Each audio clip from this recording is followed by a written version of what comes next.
كلنا اتفرجنا على فيلم الديلر، وهو واحد من امتع افلام السينما المصريه. بس ما سالناش نفسنا السؤال المهم، مين هو الديلر الحقيقي في الفيلم؟ هل يوسف الشيخ ولا علي الحلواني؟ خليكم معايا في الفيديو. الفيلم بيبدا بتعريف سريع على الشخصيات بصوت احمد السقا، وبنتعرف على ماضيه هو وعلي، وبنعرف ان الاتنين ما كانوش بيتوبوا بعض من زمان بسبب بنت اسمها سماح، والاتنين كانوا واقعين في حبها وبيفضلوا يتخانقوا عليها، والموضوع ده فضل معاهم وهم كبار حتى، والعداوه دي زادت اكتر واكتر. بعدها بنشوفهم وهم كبار بيتخانقوا في الشارع، وبعد الخناقه كل واحد بيروح بيته. بنروح مع يوسف لبيته وبنعرف ان ابوه شيخ جامع، او زي ما احمد السقا قال شيخ زاويه، اسم على مسمى يعني. المهم ان ابو يوسف مش طايقه خالص بسبب المشاكل اللي كان بيجيبها له كل يوم، مره يجي له مضروب، ومره يهربان من الشرطه، ومره عامل مشكله وابوه فضل يزعق له ويلومه وطرده من البيت. بعدها بنروح لسماح اللي كبرت وبقت شغاله رقاصه في كباريه، وبنعرف ان علي هو اللي اتجوزها في الاخر، وهو اللي مشغلها في الكباريه ده. سماح بتتصل بعلي وتعيط له وتقول له انها حامل، والفنان بيسحب لها واحده اسكندراني يعني مش بيأثر معاها. يعني حلو. بتطلب منه انه لازم يتجوزها رسمي علشان الواد ما يتبهدلش في المستقبل. نعرف ان سماح والفرقه بتاعتها مسافرين قريب لاوروبا، وطبعا علي مش هيفوت الفرصه دي. بيطلب منها ان هو يعمل نفسه واحد من الفرقه ويسافر معاهم. وهنا في تفصيله جامده جدا، علي بيعرف يتكلم انجليزي كويس جدا وبطلاقه، وده هنشوفه كمان لما يجي يتكلم مع الخواجات اللي بيبيع لهم المخدرات. بس المخرج مش هيسيب لنا حاجه بسيطه زي دي تفوت علينا. هنعرف ان علي بيتكلم انجليزي بطلاقه كده علشان ابوه الحلواني كان اكبر مترجم في البلد، وبيترجم للرؤساء والوزراء. مش عارف ازاي الصراحه مترجم كبير كده وساكن في المكان ده، بس المهم علي بيكون بيعرف يتكلم انجليزي، فيكون الموضوع اسهل له بكتير. وفي نفس الوقت يوسف بيروح صاله قمار، وبعدها علي بيروح يلاقيه هناك، بيفضلوا يتخانقوا في اللعب لان كل واحد بينصب على التاني. يوسف بيثبت واحد من الخواجات وعلي بيسيب له الفلوس، بس علي بيروح يبلغ عن يوسف شرطة السياحة، وبيفضل يوسف يهرب من الشرطة في كل مكان. ويوسف بيعرف في الآخر إن هو يهرب منهم ويروح على بيت سماح ويقول لها إنه عاوز يسافر مع الفرقة زي علي بالظبط، لأن البوليس قلب عليه الدنيا. وسماح بتوافق لأنها كانت بتحبه من زمان، لكن علي ما يسيبش الفرصة دي تفوته. بيروح يبلغ عن يوسف في يوم السفر، وبيخليهم يقبضوا عليه، وبيتقبض على يوسف فعلا. علي وسماح بيوصلوا أوروبا أخيرا، وبيفضلوا يفكروا هيصرفوا منين. علي بيقول لها تشتغل في كباريه عقبال ما هو يدور على شغل، علشان هي خلاص ما بقتش قادرة ترقص من كتر الحمل. علي بيلاقي شغل في بنزينة، وفي نفس الوقت بيشتغل ديلر على الماشي كده، بس مش بيطول لانه بيتقبض عليه من اول يوم. بيحققوا معاه ويفضلوا يضربوه، وبنكتشف ان بعد كل دون كان اختبار من الراجل اللي مشغله اللي هو الرئيس الكبير، وان هناك تقدر ان انت تأجر البوليس عادي، وان انت تجيب حكومة على مزاجك وتخليهم يقبضوا على فلان وما يقبضوش على فلان. مش عارف اذا كان ده بجد يعني ولا لا، لكن علي كان راجل محترم يعني، وما رضيش يبلغ عن الرئيس بتاعه، بل بالعكس كمان ده ما جابش سيرته خالص، ودون خلاه يقرب اكتر من الرئيس ويترقى عنده ويعزه اكتر. بنروح ليوسف في السجن ونشوفه قاعد مع واحد اتقبض عليه ببضاعة بايظة في الثلاجة. لما يوسف بيسأله ازاي عفنت، الراجل بيقول له سر مهم جدا، الحاجة طول ما فيهاش هوا لا تعفن ولا يطلع لها ريحة. ركزوا كويس في الجملة دي لأننا هنرجع لها تاني قدام، وهي اللي هتغير مسار يوسف بالكامل. بعد ما يوسف بيخرج من السجن بنعرف ان هو قرر يسافر لأوروبا، وابوه بيقابله ويفضل يحن له ويقول له ما تزعلش مني، لكن كان فات الأوان خلاص، يوسف مسافر بلا رجعة. يوسف بيروح لواحد اسمه حسن، وحسن ده راجل شغال في المينا في الاستيراد والتصدير، بيطلب منه ان هو يسافره في اي مركب رايحه لاوروبا، وحسن فعلا بيوافق وبيبعته على واحد اسمه فرحات. يوسف بيوصل لكن مش بيلاقي فرحات، بيفضل يستناه يوم، اتنين، تلاتة، مفيش فايدة، مش لاقيه في أي مكان.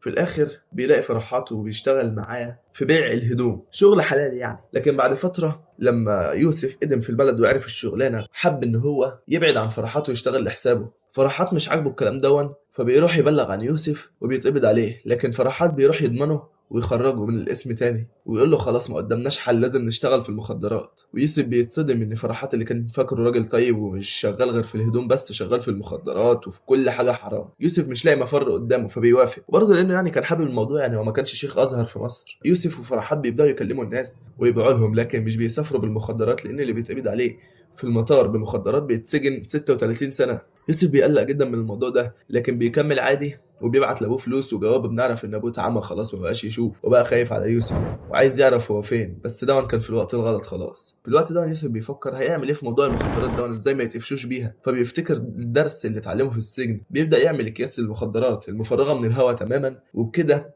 ولا يطلع لها ريحه ولا تتشم، مش ممكن اي حد يقدر يكشفها. وفعلا بيعمل اختبار وبيجيب ضابط شرطه بالكلب البوليسي بتاعه، والكلب ما بيكشفش اي حاجه، وبكده تكون نجحت الخطه بتاعت يوسف. وفرحات بينبهر جدا بالطريقه دي وبيفضلوا شغالين بيها. في نفس الوقت بنرجع لعلي وبنلاقيه اتضرب بالنار وهو بيدافع عن الرئيس بتاعه وبينقذه من الموت، لكننا بنكتشف بعدها ان هو اللي كان متفق مع الراجل اللي ضربه علشان يترقى عند الرئيس بتاعه ويقرب له اكتر. بعدها بنشوف علي هو بيعمل واحد اندومي مع مرات تركي. ما تيجي نعمله واحد اندومي جاحد، ما تيجي نعمله واحد اندومي جاحد. راجل تقيل حرفيا زيه زي الرئيس اللي علي شغال معاه، لكن تركي بيكشف الموضوع وبيروح عشان يتخانق مع علي وبيفضلوا يتخانقوا، وفي الاخر علي بيفقع له عينه. وبنعرف كمان ان العلاقه ما بين علي وسماح بقت زي الزفت لدرجه انه خد منها الواد غصبا عنها وطردها من البيت. بعدها يوسف بيتعرف على واحد مصري بيطلب منه كميه كبيره من المخدرات.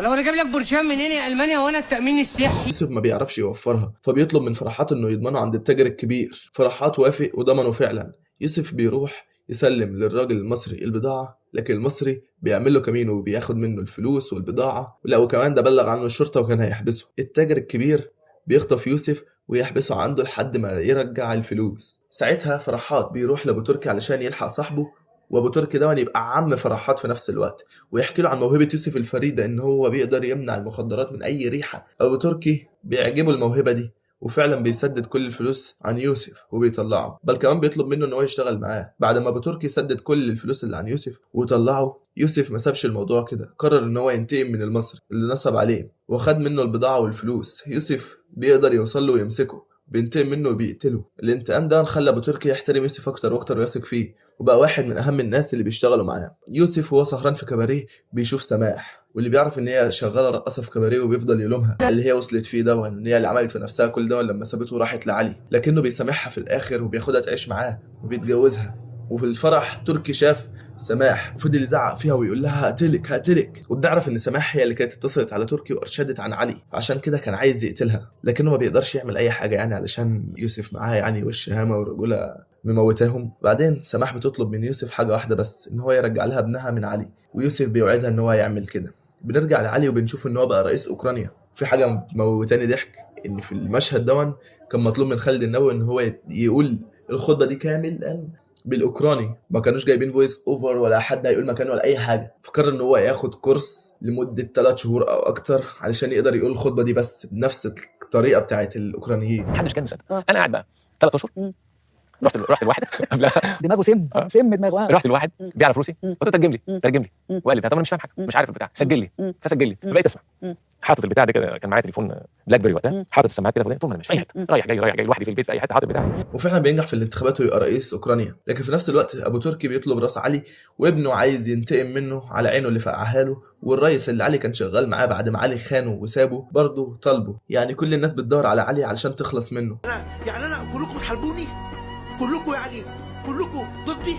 يوسف بيقرر ان هو اللي هيخلص الناس دي كلها من علي، مقابل ان هو ما يشتغلش في المخدرات تاني وان هو يقدر يرجع بلده تاني. وفعلا ابو تركي بيقول له تمام، لو جبت لنا راس علي هترجع بلدك بامان. يوسف بيخطف ابن علي هو وتركي وبيساوموه عليه وبيتقابلوا المواجهه الاشرس والاجمد في الفيلم حرفيا. وعلي بيستهزأ بيوسف وبيقول له شوف انت فين وانا بقيت فين، انا بقيت رئيس وانت لسه حته شحات زي ما انت. ويوسف بيقول له شوف احنا الاثنين بقينا فين، كدلاله يعني ان هما الاثنين في ضياع وان هما الاثنين حالتهم اسوأ من بعض، مفيش حد احسن من حد. الاثنين بيفضلوا يضربوا في بعض مواجهه جامده جدا يا جدعان. وفي وسط المعركه تركي بيخطف الواد وبيهرب بيه، علي ويوسف بيفضلوا يجروا ورا بالعربيه وبيزنقوه. في الاخر الاثنين بيتحدوا ضد تركي. في اللحظه دي في المواجهه الاخيره علي بيموت ويوسف بيقتل تركي ويقدر ياخد الواد وبيجري بيه علشان يوديه لسماح، لكن يلاقيها ماتت بعد ما خلفت له ولد. يوسف بيرجع مصر تاني وهو شايل معاه ابنه وابن علي، بيقعد معاهم وبيحكي لهم قد ايه ان هو وابوهم كانوا بيحبوا بعض جدا، ان هم عمرهم ما اختلفوا،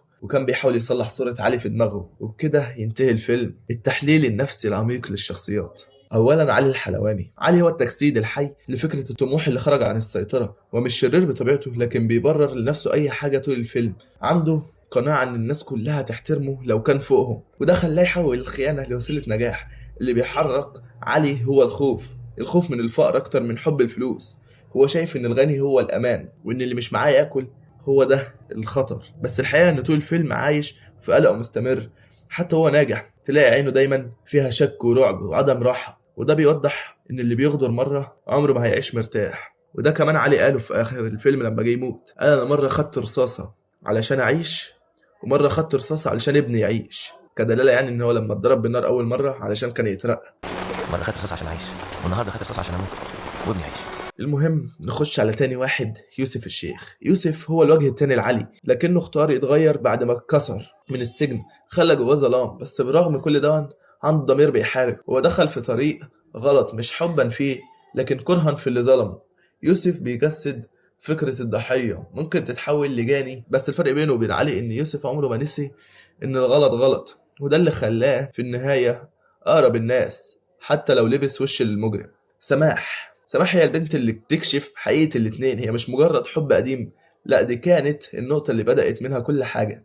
حبت يوسف بصدق، بس لما علي اتقدم لها أو إن علي راح ولما لها إنه عايز يتجوزها راحت معاه بدون أي نقاش. لكن مع الوقت بتكتشف إن الأمان الحقيقي كان مع يوسف مش مع علي. هي بتمثل الصراع بين القلب والعقل، بين الوفاء والطموح، وفي النهاية بتدفع الثمن من غير ما تكون هي السبب الحقيقي. دلوقتي نيجي لإجابة السؤال، مين فيهم كان الدير الحقيقي، علي ولا يوسف؟ أكيد بنسبة 99% أنت حبيت يوسف أكتر من علي، يمكن علشان علي ظلم يوسف أكتر من مرة وكان سبب في سجنه وفي كل مشاكله طول حياته. مش هنقول إن يوسف كان شيخ جامع ولا إن هو كان راجل محترم، لا برضه ده كان تاجر مخدرات، لكن حبيناه علشان طيبة قلبه وإنسانيته. شفنا يوسف بعد ما خلاص قرر إن هو يسامح سماح البنت اللي حبها بعد كل اللي عملته فيه، وفي الآخر قرر يسامح علي وخده في حضنه وهو بيموت، وما زلش ابنه ولا أذاه بعد كل اللي عمله فيه. بالعكس ده رباه وخده معاه لمصر وحكى له عن ابوه بشكل محترم وبصوره كويسه، ما شوهش صوره ابوه قدامه. اما علي فكان يجسد كل حاجه وحشه، كراهيه، حقد، غدر، اهانه، كذب، سلطه مزيفه، خيانه، انانيه، خان صاحبه، خان مراته، خان كل اللي اشتغل معاهم. طول الوقت كان بيفكر في نفسه وبس. علشان كده لو سالنا نفسنا مين هو الديلر الحقيقي في الفيلم، وكلمه الديلر هنا بتضم كل الصفات الوحشه، فاكيد بلا اي نقاش هنقول علي هو الديلر الحقيقي. بس كده، ده كان فيديو النهارده. قول لنا رأيك في الكومنتات وشايف مين فعلا الديلر الحقيقي. بس كده، مع السلامة.